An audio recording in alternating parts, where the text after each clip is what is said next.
So this is one we just completed on today. It's 6 flats.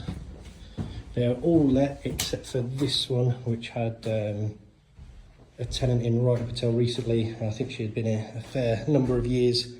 Definitely needs updating. Obviously, storage heaters going in there. Yeah, it's right now. The sea is literally just over there. The top floor's got a really, really nice view.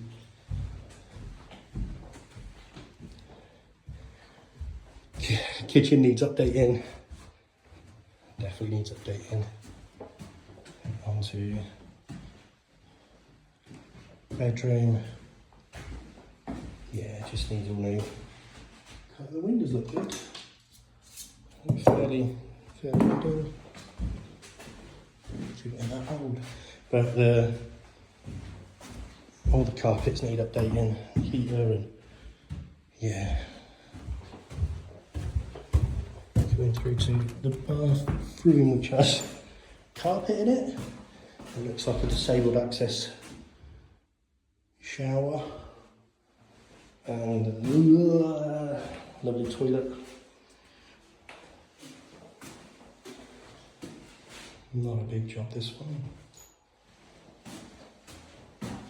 400-year-old boiler.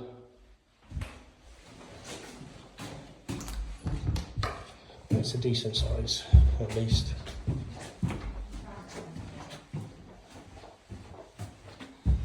Ready to move in, really, isn't it?